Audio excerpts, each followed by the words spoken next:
What's up, everybody? Here we are, Vox&Hops episode number 29.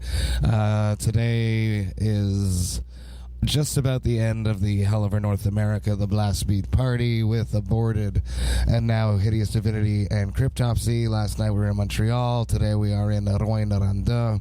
We had a crazy drive to get here. It was extremely bouncy and bumpy and just an all-around horrible experience. But we are here. We made it safely, and I know it will be a good show because Rouyn-Noranda never disappoints. When this comes out, it's going to be, sadly, our last day of the Blast Beat Party. Tonight in Toronto, Friday in Toronto, is Cryptopsy's last show. I am stoked to play in Toronto. It's been a while, hadn't been there. Sadly, we had to cancel our performance at the Indianapolis show this coming Saturday due to circumstances out of our control. I heavily urge you to still go and check out the show, hang out with the Aborted dudes, hang out with Hideous Divinity. If you want to bring me beer and you want to bring them beer, feel free. I'll organize it and I'll still get you a guest list spot, but it has to be a private message to me, so that works. I want to give a huge shout out to all these people who came and supported Vox&Hops as well as the Cryptopsy boys with some free beer, free tasty craft beer. We got Bob Williams and Marcus Giuliano, Nick Shaw, who came out the basis of Black Crown, initiate, and he brought me a sick-ass Kentucky bourbon stout from Founders. It was delicious. Thank you, Nick.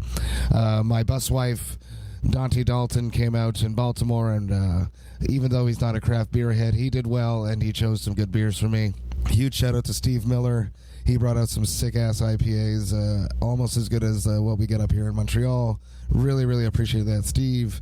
Kenneth Hora, you got some delicious too, a stout and an IPA and a growler the other day when we were in New York City. Thank you so much for that. David Ayotte, you brought me out a whole bunch of local Quebec beers when you were in Quebec City. That was much appreciated. Thank you for that. And my bud, Ryan Andrade, came through and hooked me up with a focal banger and a heady topper from the Alchemist last night in Montreal. My beer of the week, though, has to go to a beer which one of my guests provided for the podcast, my first return podcast. Andrew Gerrity, the monster, brought me a monster of a beer, the Funky Buddha, the Love Below.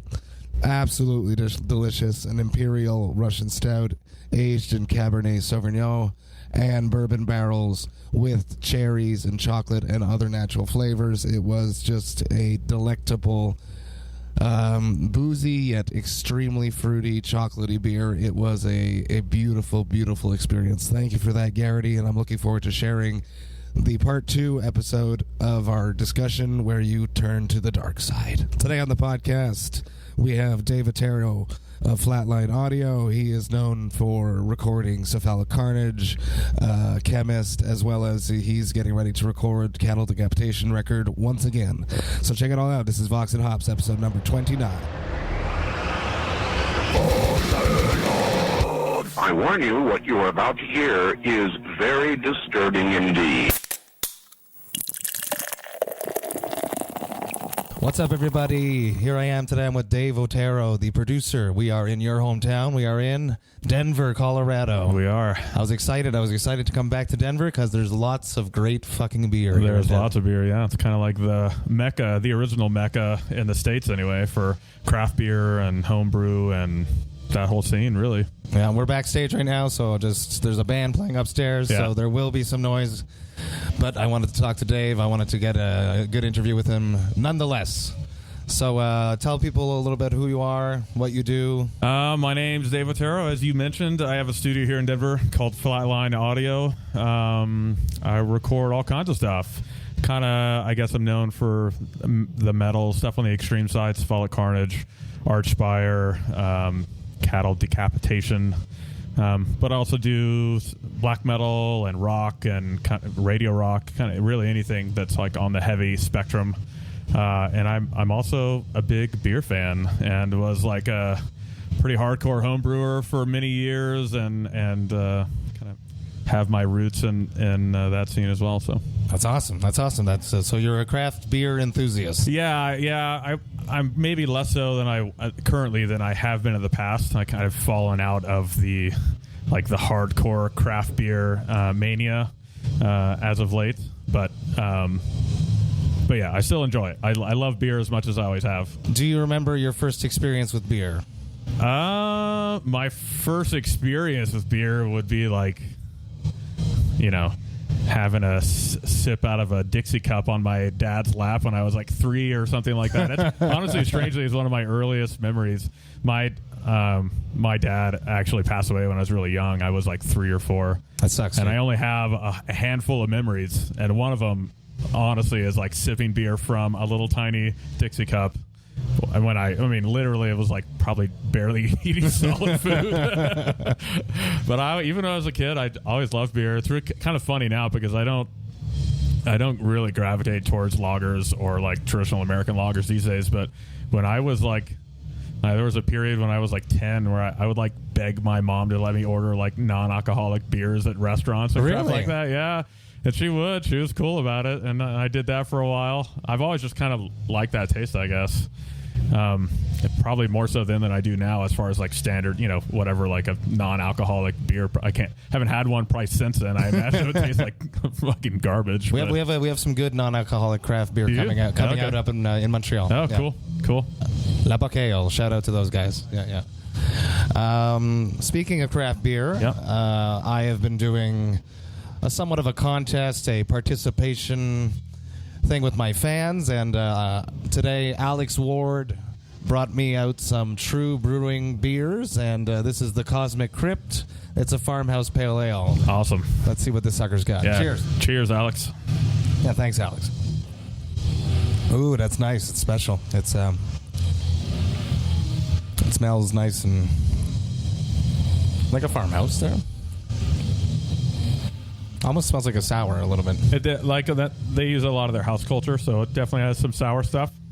Actually has like a more straight bitterness than a lot of true beers do. Yeah, they're really not known for like the IBU style bitterness. Okay. They'll do aromatic stuff, but this actually has some bite to it, more than a lot of true beers. This is really good. Yes. Yeah. Thank you, Alex Ward.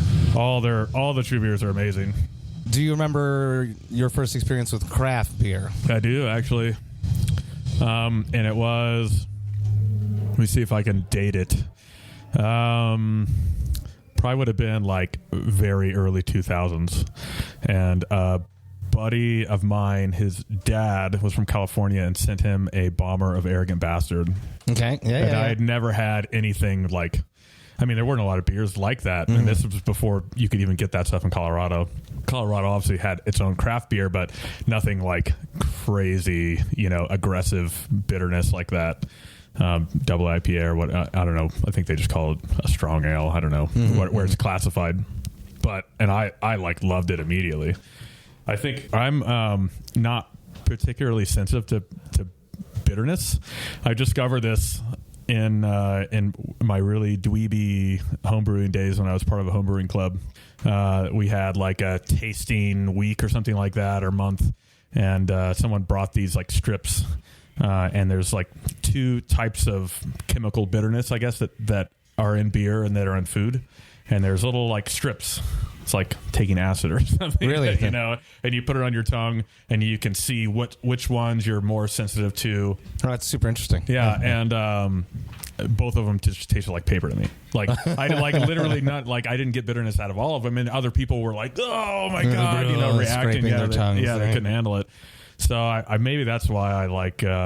I tend to gravitate towards like super bitter like beers, and Arrogant Bastard tasted like incredible to me that first time, and like it was a shock, like drinking like black coffee is at first, Yeah, that's right. Yeah, an element of beer and a lot of these beverages that are an acquired taste. It is. It's developing your palate. It is. Yeah. So it was shocking, but it by the end of my half of a 22-ounce bottle, I was in love. So and hooked. Yeah. What is your favorite style of beer? To be boring, probably IPAs. It's just what I like. Maybe it goes back to that bitterness thing. I really like everything from like the pure like IBU bombs to like the juicy, hazy craze that's stuff. Going on. Yeah, that's kind of popped up, and then but I probably like would mostly gravitate to my roots of like Pliny and stuff like that. Just like like really dry, high alcohol, very flavorful aromatic IPAs, but still with like a pretty harsh like bitterness to them, and super dry. I prefer dry, at least in that style, because I do gravitate towards high gravity beers. I like them to be pretty dry, just so they don't like kill you so fast, you know. No, those headaches in the next morning. Yeah, and they just like start tasting sweet, and it reminds me of just like drinking like Coke or something. And I really like cola or sweet beverages. I don't touch that. Yeah, I mean, but beer can, like, after 3 like, you know, doubles or something like that, you know, they can get kind of cloying, I guess. So I prefer the really dry IPAs, I would think. Denver has a bunch of sick breweries. Yeah. What would be your favorite go-to brewery? True, hands down, of course. I mean, that's like the stock answer. But not only because they're like good buds of mine, but because it's like their beers are unlike anything else. You really just won't you won't find beers like this anywhere. They're always brewed well, and they kind of keep me on my toes. Like, I do love sours 100%, and they do a lot of that, and they're just more interesting. They kind of like have like a house flavor, and they have a house culture, and they do things a little bit differently. It's not like a brown ale with like a picture of a dog on the bottle like every other Colorado brewery. It's like, and it's sort of like metal. It really is, yeah, which is interesting. The artwork. I actually met the owner of True, Nick, was in my homebrew club with me before he started True, or during the process. It wasn't open yet, and I met him, and I said something about recording bands, and he's like, "Wait a second. Do you record a band called Allegiant?" So there's a band from town called Allegiant, and he had like been a fan of theirs on the first album and had like watched the studio videos or something. Okay, like that. yeah. And he's like, "Oh, I'm going to start a metal brewery," and I was like, "Yeah, sure you are." Yeah, I like, you know, you hear a lot of talk like that, so I was like, "Yeah, I'll believe it when I see it." And then the more I obviously got to know him, I was like, "Oh, you're actually a smart driven dude." Yeah, and then he opened it up and just started crushing it. And then now their head brewer, Zach, is also a good friend and client of mine. He plays drums in the band Chemist, which is another band I work with. Yes, I like Chemist. Yeah. So he's the drummer of Chemist is the head brewer. And it's really I didn't know that. Yeah, it's really like taken over the beer creative portion of the business, where, I mean, Nick still obviously they talk about that stuff, but he's kind of spearheaded the direction they've gone in, and he has a lot of interest in wild fermentation and house cultures and sourcing local ingredients. You know, when they do fruit beers, you know, not like, you know, fruit beers like in the sour sense that they're using cherries or peaches. They do a lot of Colorado. They've done Colorado peaches before. What's the one that we like? Invisible Thread is one of their seasonals they've done for 2 years. It's like a peach sour that's like phenomenal. That's like awesome. Absolutely phenomenal. And Zach tells me stories about driving, 5 hours west and stringing up a hammock between peach trees on this guy's orchard and sleeping out there, and then they load their truck up with fresh peaches the next day, drive back. I mean, that's unbelievable. It's pretty cool. Yeah. It's really cool, and I like that aspect of it too. Like, it can be metal and also like, a little new agey, I guess. Yeah, like that too. Hipstery almost. Yeah, it is, but it's cool. I mean, that's awesome. I'm glad that they very Denver too. Yeah, and it's cool that they in particular like to know where the ingredients are, coming from, and keep it local and develop relationships with the farmers and stuff like that. It's just pretty awesome kind of attitude, I think. It's like the way it should be, and not just be greedy buying the cheapest stuff. And that's a cool thing about beer too, is like how I think I enjoy beer more when it's like local and kind of centered around the community, and how like taverns and breweries like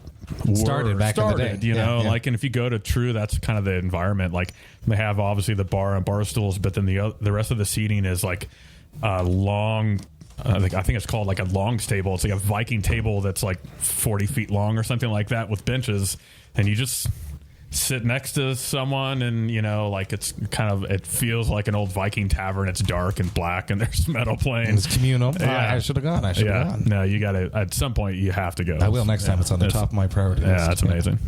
You talked about being a part of a home brewer club. Let's talk a bit about that. Yep. How did that work out? Do you remember your first home brew successes? What type of beer would have that been? I was honestly probably best brewing high gravity beers, and I did better at stouts, and I think that's because those tend to like hide more of the flaws. I was okay for a while, I will say. I got pretty serious. I was doing like 10-gallon all grain batches and stuff like that, and you would share it with friends, with the brewers clubs. Yeah. And we had, I still have a kegerator that's sadly been empty for too many years, but I have a lot of that stuff. I haven't like had the passion for it lately. It's super time consuming. And you're pretty busy. And I've just been, I think that's really what it is.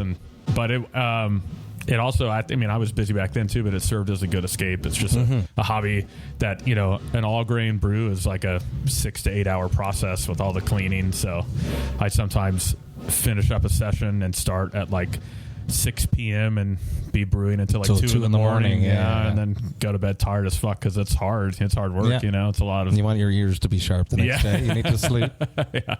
So it was really fun. I was way into it. I mean, even to this day, my backyard has perennial hops that grow along the fences. Really? Yeah, I used to pick those and dry them. That's so cool. I made some wet hop beers. And really? I did some cool stuff that the brew club actually did. I think one of the coolest things we did was we wound up with like a whiskey barrel at some point, and we like wrote a recipe together, and it was like a Belgian double, and we all aged it. We all brewed it, and then all racked all of our beers. Nick included actually into this whiskey barrel for a few months. It lived in someone's garage, and it came out all right. It was not bad for like something like that with brewers of all different skill sets, And actually, there are out of that brew club, there are a handful of like breweries that are there's one in town called Cerebral Brewing by my buddy Chris, who I haven't seen in a long time, but he was the actual founder of the brew club. They're doing really well now.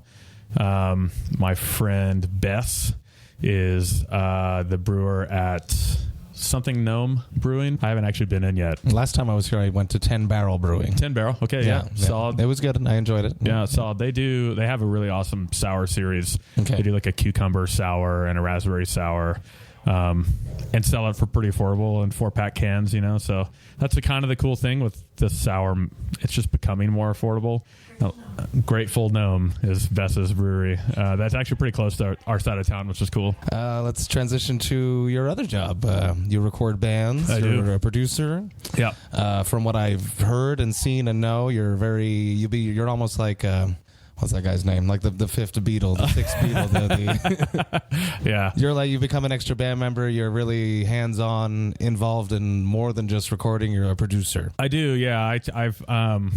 Yeah, I suppose I am. You never really know, You're like, I kind of do my job in a bubble in a lot of ways. So, but that's from working with bands for a long time and talking about their other experiences. I suppose I tend to be more hands-on than some guys, and I've sort of become, started attracting bands that are looking for that, which is awesome.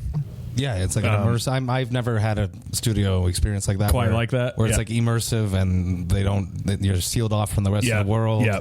They come and they live with you on your property. Yep. And they stay with you approximately how long, depending on the band? It depends. Yeah, like this cattle album we're getting ready to be, just because it's like, I feel like an important album from them. And we've always been, every album runs short at the end. I mean, every studio experience, even you guys, like, when you're essentially producing with a band member, there becomes a time where there's a time crunch, So I'm really trying to avoid that this time and avoid like, usually the mixes last, so I'm the one that gets screwed, right? If we run late. Yeah. Or I have to push, or I was like create a hectic schedule for myself at the end. But this time we're going to be in the studio for like 8 weeks. Which is a long time. Yeah. Yeah, but that's mix included, and they want to stay for the mix, which hasn't always been the case, isn't always the case a lot of times, because they're away. It's not, and you're not on tour, you're not playing and making money, you're just staying somewhere. And at the mix, there's not a lot for the band to do. And in fact, like when I'm getting my basic tones, like kick everyone out, like I don't even want them to come and sit on the couch. It's like backseat drivers. Yeah. I kind of, the way I was like, what if you were a painter and you were just starting a painting for someone, like it would be weird if they were standing behind you the entire time, just watching you start from scratch. Exactly. Yeah. So that's stressful too. It is stressful. Yeah. You always kind of like, because it doesn't sound good for a while. It takes a while to get there, and you just don't want I've toured with Travis. I'm always in awe of how he always has like a vision. Oh yeah, he knows exactly what he wants. Yeah. And it's a very impressive. How far he sees into the future, his planning. He really does, and like what people maybe not know about him is like how his concepts really shape all of these albums from the whole everything. About everything. It. It's not just the vocals. I mean, his vocals are absolutely unique and far-reaching and kind of like ahead of the curve. Obviously, did he break those out for the first time with you? I think so. I think he told me so. Like you're talking about like the kind of scream singing thing he does. His witch cackle. Yeah, his witch cackle. Yeah, he would get mad at me if I called it his clean singing parts. I know he doesn't like that. But I've seen that. Come on, it's like it's melodic. Yeah, it's melodic. Yeah, and he talked about that in our phone calls before that album. He's like, I'm going to try this thing, and I think I have a pretty melodic sense to me, maybe more so than a lot of death metal guys. And so when I heard it, I pushed it more in that direction, and we started adding harmonies and stuff. And then it kind of developed into something that was a little more melodic than maybe he had in mind. I don't know for sure. But it was cool. It's a signature thing. It's really cool, yeah. On top of his like 8 other voices. Yeah. Catching loogies and all the other shit. He's unbelievable. Yeah, he is a maniac. When did you start recording bands? How did that come about? Early on, like when I was like 17 or 18. I remember literally at a point, because I was in bands in high school, played in punk rock bands and crust punk bands, and kind of started verging into metal. I remember I went to Milwaukee Metal Fest, and I was a metal fan, but I went to Milwaukee Metal Fest in 1997, and then came back and was like, okay, that's it. I'm not a punk rocker anymore. I'm a metal dude. But that festival back in the day was the festival. Yeah, and I went 3 or 4 years in a row after that, and it was like, and I think back to the bands that I saw, and it was insane. Those lineups were crazy, and metal wasn't anywhere near like the money making monolith it is now. So it was still a pretty shady festival, and wasn't like, hear a lot of stories about how it was run. And I had a metal band. We played it like right towards the end, and it was fun. I have good memories, but it got real bad. Like the last 1 or 2 years were just like... I played it. Did you? Yeah. In like 2007? Oh, that must have been... Or 8? Yeah. There was nobody there. Yeah. And we drove from Montreal for the gig. One gig, it was like... Yeah. Yeah. And I think when New England Metal Hardcore Festival started, that was like the beginning of the end, because they did a similar thing, but it was way better run, Yeah, at the Palladium. Yeah. But so, like back in the day, I was like 17, 18. I had a 4-track, and I was in high school, and I was like, like getting ready to graduate, and I'll have those like, what am I going to do when I grow up? Thoughts in my head, and then I was literally... guidance counselor. Yeah, so I was like messing with this 4-track. I didn't have mic stands. I used to, I had cables that I would tape the cable to the ceiling and drape it down on top of my drum set, So very punk rock, very low budget. And did you play drums? I did, yeah. That's my original instrument was drums, yeah. And I've kind of done it all at this point, but my original instrument is drums. But yeah, then I had a moment where I was like, oh, I should just do this. And then I just like literally from that point on, I was like 17, I just started like saving up money and buying gear when I could. And then that was just like, it was my job. I was like my last job before that was like bussing tables when I was 18. And then I started recording in bands. Wow. Yeah. So it's been like a long time of managing to do it, full time, I guess, as a living. What would be your first big band? Cephalic, for sure. Yeah, it would definitely be Local Cephalic. Boys. Local Boys, yeah. And they had heard my band, my recordings, and gave me a shot, kind of. The Blast Beat party's continuing upstairs. So, and that was cool. That was a really fun album. The first one I did with them, the very first recording I did was Halls of Amenti, which is like, I remember that. Yeah, so it's like not as known. It was like their 25-minute long doom song that came out on Willow Tip. It wasn't on Relapse. And there's, if you know the Cephalic guys, like that's not a surprising thing that they would do something weird like that. And it was really fun. I remember like, they're just very experimental, wacky dudes. So Leonard's amazing. Yeah, all of them are, So we were like running around. This was in my mom's basement. It's where my studio was, in my mom's basement. I was like 18 probably, running around with a mic, recording like crinkling candy wrappers and like putting all this weird crap in the song. And they were playing with their pedals, and I'd never seen anything like this before. And I was like a huge Cephalic fan, because I'm like 4 or 5 years younger than most of those guys, so they were the hometown heroes. Absolutely, They were especially back then. They were really big. They were the only Colorado band in extreme, death metal that was doing anything, and they were amazing live. They're so good live. I'm still holding my breath. I want them to come back. Yeah, we'll see. I hear rumors. We'll see. Yeah, I may know some of those rumors, but we'll talk after. We'll all believe it when we see it. So, what are some of the biggest challenges when recording bands? I don't know. Probably like for those longer sessions, it's like interpersonal stuff can get, it's just like it's strange. Like in the more talented bands, some of the bigger bands, you'll find stronger personalities, which shouldn't really come as a surprise. Especially some of the like ultra creative geniuses out there. They just tend to be slightly autistic. Yeah, on some sort of a spectrum. Asperger. Yeah. So that can be challenging at times, just like managing that. Do you find yourself playing like a psychiatrist role a lot of the time? Kind of. It's kind of that. It's different. Or babysitting. It's both, honestly. Yeah. And then keeping things on track, keeping progress happening. Because at the end of the day, like, I'm the one that's getting paid to produce this product, and if there are delays or there are issues, it ultimately comes down on me, So that can be one of the more challenging parts. I guess the other stuff is just trying to like keep yourself fresh. Like as I've gotten older, which I'm pretty fucking old now, I've like strived to keep a better work-life balance to maintain that creativity, because here I am, any creative field, it's like not something you can force. Mm-hmm. So so I found that you can burn yourself out pretty bad. Like honestly, at this moment, I'm getting a bit drained from just a lot of work. So like I actually have like a few days off this week with my daughter for spring break, so it'll be good. Yes, and it's coming at just the right time, because I'll just need to step away for a bit, and then I can come back and have a renewed vigor or whatever. But that's definitely can be a struggle, because deadlines and it's fun, so you want to work, but sometimes you can just find yourself creatively worn down. I know Chris, before this tour, he had to mix 10 albums. Oh my God, are you kidding in like me? a week? Holy shit! Yeah. So wow. He was pretty busy, the poor guy. Yeah, he's like, when can we jam? He's like, I can't. Yeah, and then he has to go on tour for like a month. Yeah, so he's saying that it's hard too, because he's working, and now tour. It's like, yep, it's just really the same thing. Yeah. Oh yeah. That's true. You can. I mean, these days, get yourself a little audio interface, good pair of headphones. A lot of guys mix can work at home. Yeah, I mean, I wouldn't be comfortable, but a lot of people. I think that. he likes.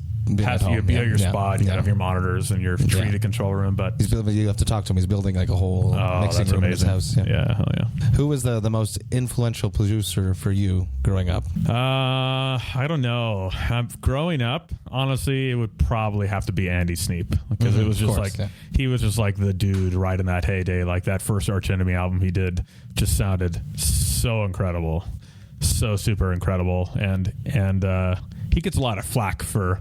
Like we were just watching some Finrez interview or whatever, and he was talking shit on like a typewriter drums, Andy Sneap, But honestly, like he's not even the worst, I mean, I guess he was one of the first guys who had that modern drum sound, but especially now his stuff sounds, it's produced. But it sounds like guys playing drums. Like the new Judas Priest album sounds incredible. I agree. So good. It's like the best they've sounded maybe ever, as far as like pure tones. I mean, I don't know, Painkiller's pretty timeless. But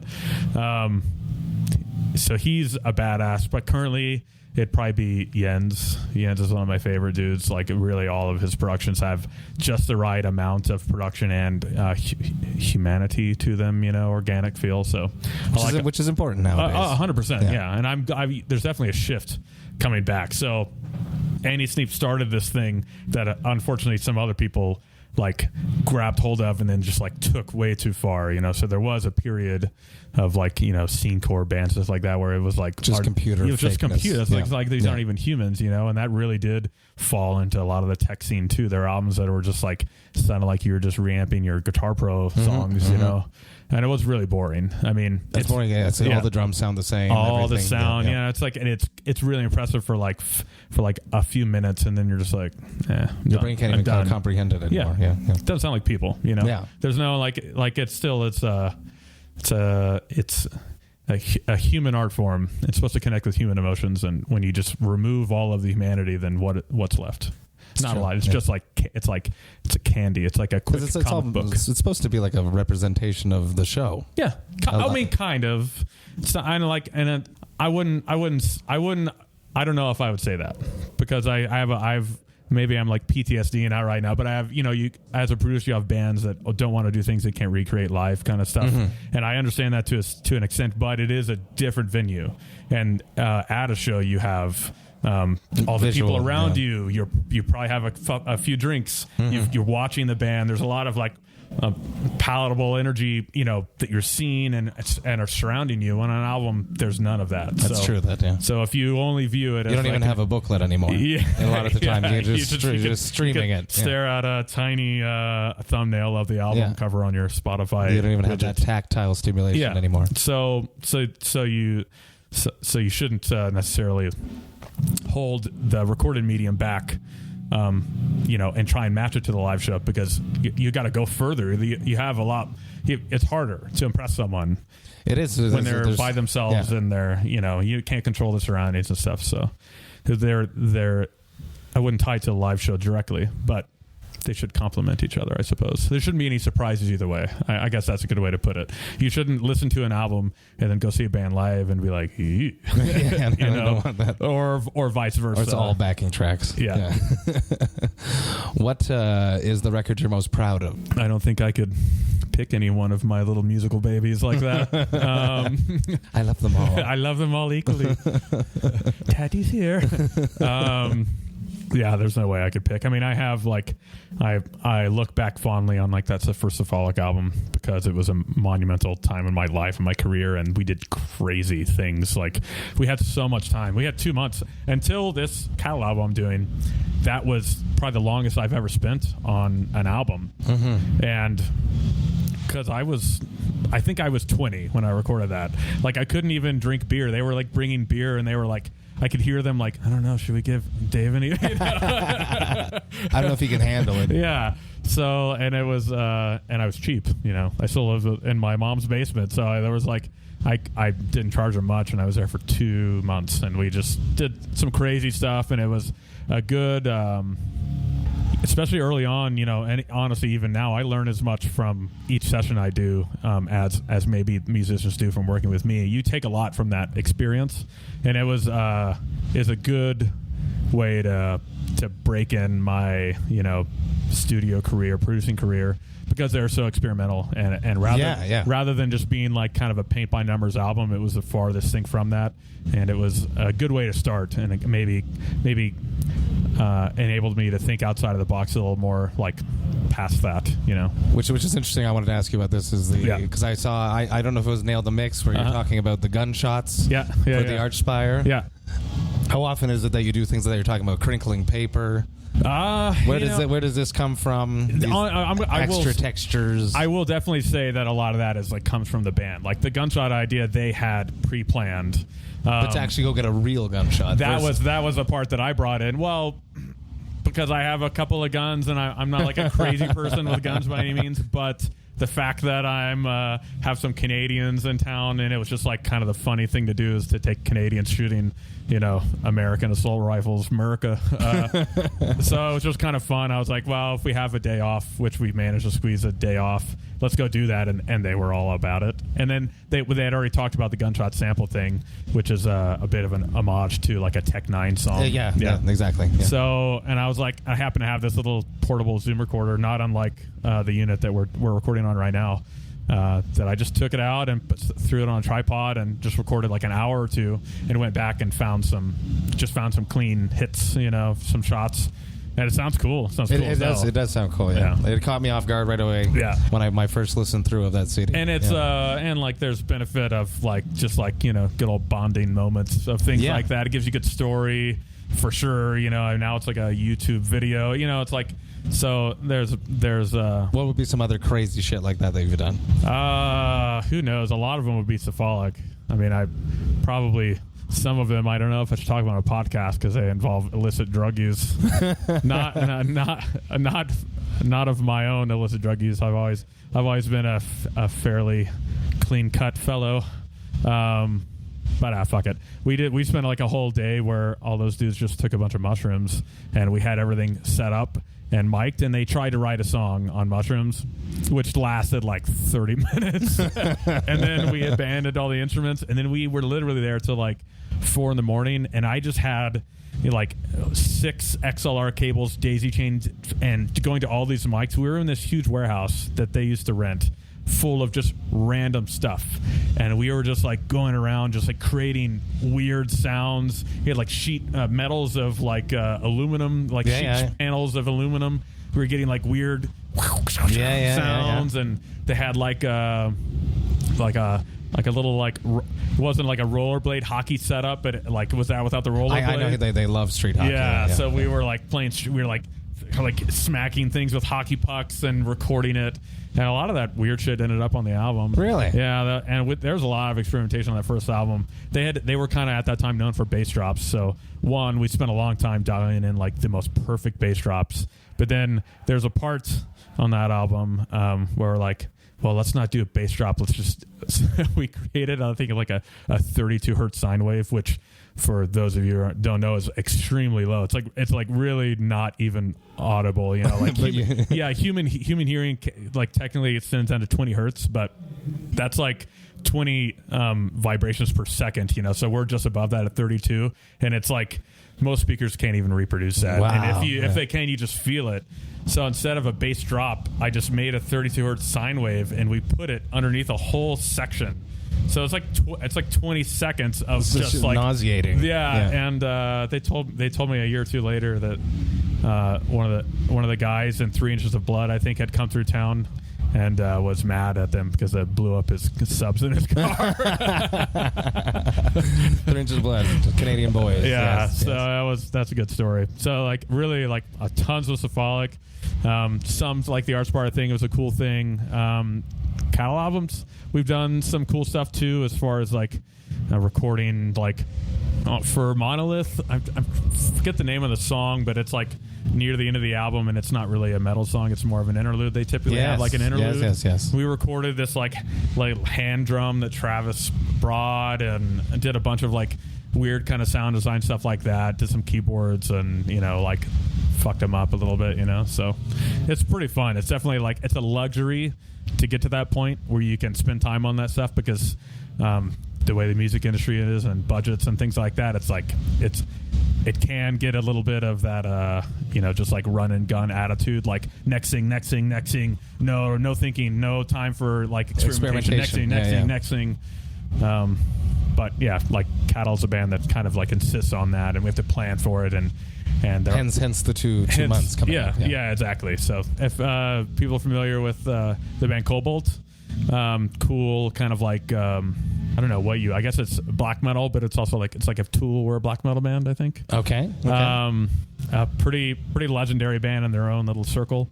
But yeah, I did borrow one of my girlfriend's vibrators that had some like. It's like a multi-function one, and we held it up over his pickups and got some weird sounds because of the motor. Yeah, that's so cool. Yeah, so that happened once. Yeah. If you could go back and redo one of your records, what record would that be? I don't know. I've done the remixes a few times, and I will if the band wants to, but I honestly don't really believe in it too much. I don't think I would redo anything.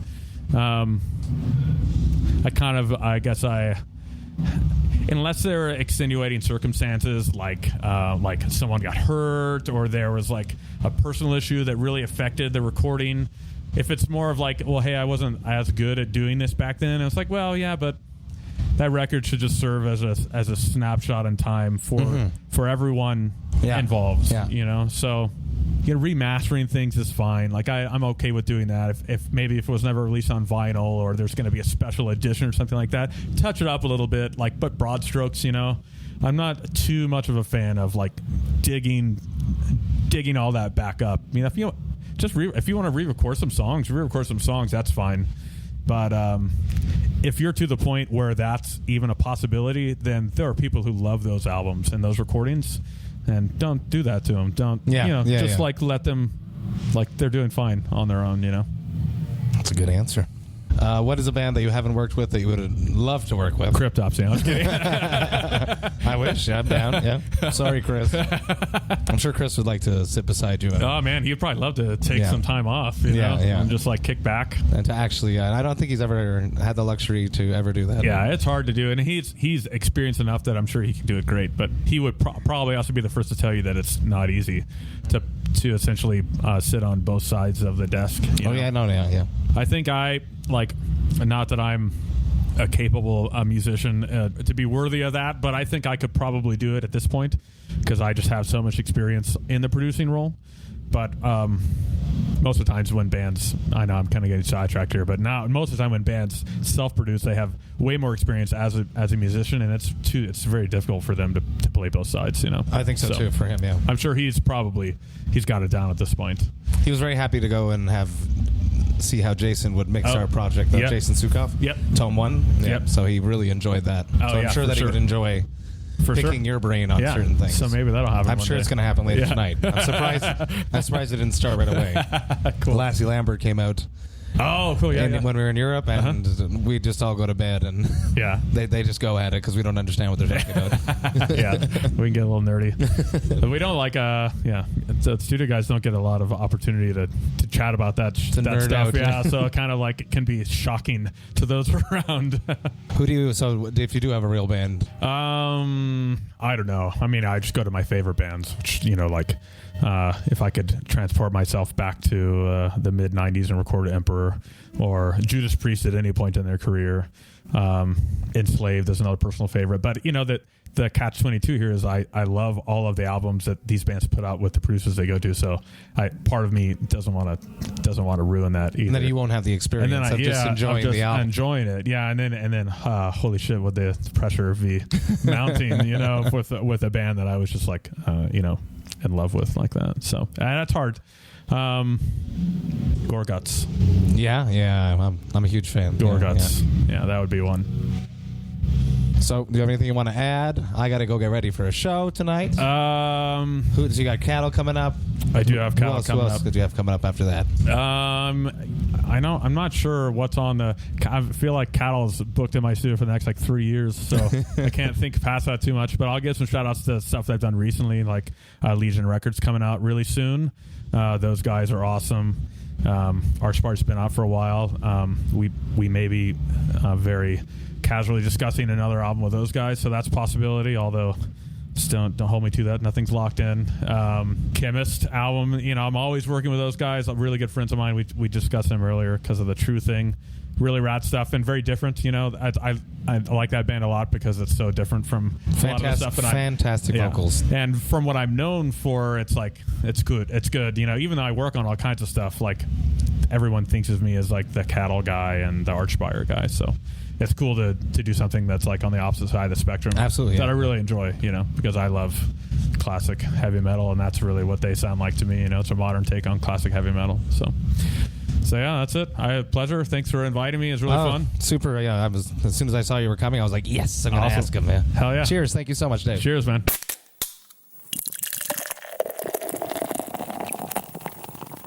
Thank you all for listening so much to the end. So excited to speak with Dave just because of all the production that he does. I was excited to pick his brain to see how he gets bands to get to where he brings them. And then it turns out that he was a huge craft beer nerd like me, and the discussion just spiraled into a better direction, and I really had a good time. I'd love to hang out with him again. Shout out to you, Dave. Thank you for being a part of the podcast. Really appreciate it. Next week on the podcast, I got Monty Bernard of the Casting Metal podcast. We had a great little chat in Portland. We went out to a great little tap house, and we talked about podcasting and road stories, because he's been singing for Fallujah. He sang for the Kennedy Vale, amongst other bands. Even though the Blasphemy Party is ending for us this week, I'm home for about 8 to 10 days, and then I'm off to Europe for the European tour, which is going to be starting at the Netherlands Death Fest on May 3rd, and then the Dreamer Fest on the 4th. And then we hit off a whole bunch of club dates leading up into Scandinavia and back down through Germany, alongside Ingested, Insight, Night Rage, Demonical, and Glory Hole Guillotine. All of those ticket links are available on the Cryptopsy website and will be in the description. So you should come out. Check it out, and I'm going to be doing the same beer thing. You want to come to the show for free, hit me up. I'll get you a guest list. You bring me some local craft beers from where you live, and I'll get you a free ticket. Thank you so much all for listening. I hope you have a great week. I'm excited to go home to be with my family, so hang out with your loved ones, hang out with your friends, hug your children, and drink great craft beer. Cheers, Vox and Hops Heads.